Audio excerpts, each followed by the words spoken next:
Alors, ce démarrage-ci, c'est le démarrage direct de 3 moteurs avec arrêt séquentiel de 3 moteurs.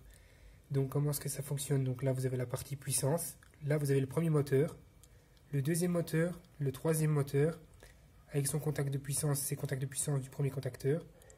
Deuxième contacteur de puissance, les contacts de puissance pour le deuxième moteur.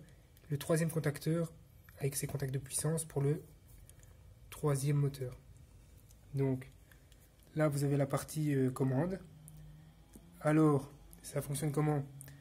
Vous avez la tension qui arrive de L1, L2, L3 sur le disjoncteur moteur. On enclenche le disjoncteur moteur, la tension arrive sur le sectionneur fusible. On enclenche le sectionneur fusible. Chaque contacteur est alimenté, donc la partie puissance KM1, KM2, KM3. Après, ici, vous avez la tension qui arrive sur le sectionneur. On enclenche le sectionneur qui alimente le transformateur, qui rabaisse la tension, qui alimente la partie commande. Mais bon, moi j'ai pas de transformateur, donc j'ai pas fait cette partie-là. Et donc pourquoi est-ce qu'il y a un transformateur? En fait, c'est mieux de travailler par exemple avec du 24 volts dans la partie commande que du 230 volts. C'est un peu moins dangereux, on va dire. Donc, comme je réexplique, donc comme Q1 et Q2 sont enclenchés, la LED ici verte va s'allumer pour dire que la partie commande est alimentée. On appuie sur le bouton poussoir S2, K1 s'enclenche, ferme son contact ici, K1 ici, qui enclenche la LED verte pour dire que le moteur est prêt à démarrer. Comme lui a enclenché son contact K1, ferme son contact K1 qui est sur KM1, ferme son contact K1 ici qui est sur KM2, et il ferme son contact K1 ici qui est sur KM3. Donc le contacteur ici KM1 s'enclenche. Donc les contacts de puissance ici de KM1 se sont enclenchés, le premier moteur a commencé à démarrer. Puis après, comme KM1 s'est enclenché, il y a une temporisation, elle commence à faire son travail, ferme son contact temporisé ici de KM1 qui est sur KM2. Le contact KM2 s'enclenche. Comme il y a une liaison entre KM2 et KA2, instantanément KA2 commence à s'enclencher aussi. Donc les contacts de puissance de KM2 se sont enclenchés, le deuxième moteur démarre.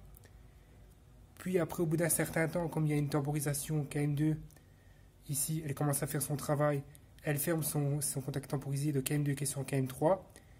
Le troisième moteur, donc ces contacts de puissance ici du troisième moteur s'enclenchent, le troisième moteur commence à démarrer. Et puis pour arrêter tout ça, on appuie sur le bouton poussoir stop qui est ici. Tous les contacts vont commencer à reprendre leur position initiale.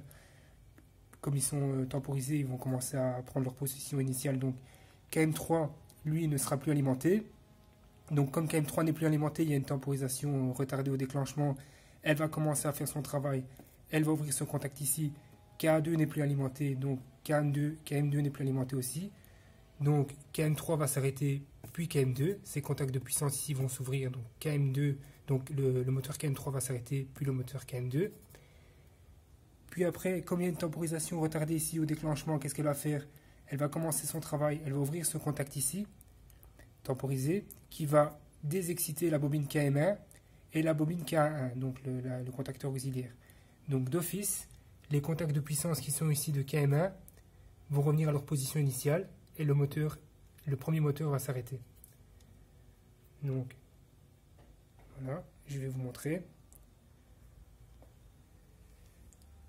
Donc là, vous avez le contacteur K1, KM1 le premier moteur, KM2 deuxième moteur, KA2 avec KM3 pour le troisième moteur. Et on va l'enclencher. Donc là, vous avez la partie commande qui est alimentée. La LED est alimentée ici. Et ça ici, c'est pour le sectionneur fusible, enfin le disjoncteur moteur. C'est pour alimenter la partie puissance. Donc d'office, là la partie puissance est alimentée. Vous avez la LED blanche qui s'est allumée pour dire que la partie puissance est alimentée. Maintenant, moi j'ai mis un disjoncteur moteur parce que j'ai malheureusement pas de sectionneur fusible pour accompagner ça. Et j'ai pas de transfo, donc j'ai pas mis ça, quoi. Donc là je vais faire démarrer le moteur. Donc le premier moteur va s'enclencher. Là vous avez le premier moteur le deuxième moteur qui s'enclenche.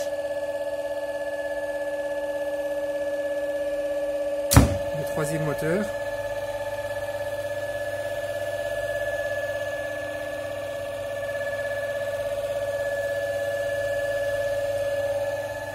Puis on appuie sur le bouton stop. Vous avez le troisième moteur qui s'arrêtait, le deuxième moteur, et puis le troisième moteur. Donc on le refait démarrer.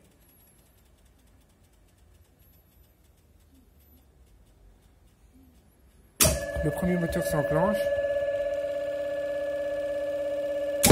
Le deuxième moteur s'enclenche aussi.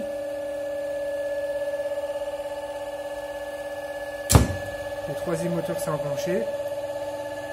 On appuie sur le stop, donc le troisième moteur va s'arrêter. Puis le deuxième moteur et puis le premier moteur. Donc le troisième moteur s'arrête. Le deuxième moteur s'arrête aussi. Et puis le troisième moteur s'arrête aussi.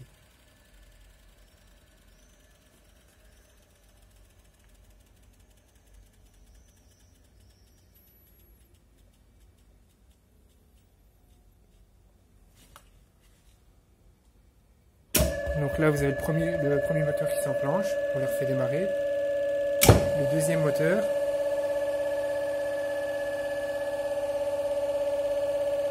Le troisième moteur.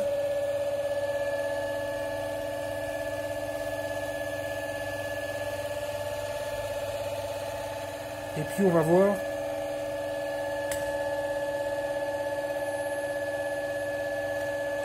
on appuie sur le bouton poussoir stop.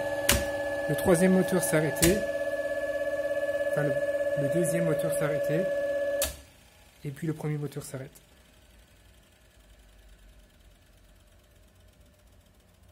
Voilà. Donc ce démarrage-ci, c'est le démarrage de 3 moteurs avec arrêt séquentiel de 3 moteurs. Donc ça fait 1, 2, 3, puis 3, 2, 1. Maintenant, ça aurait été mieux si j'aurais eu des moteurs freins parce qu'on aurait pu voir que ça s'arrête directement.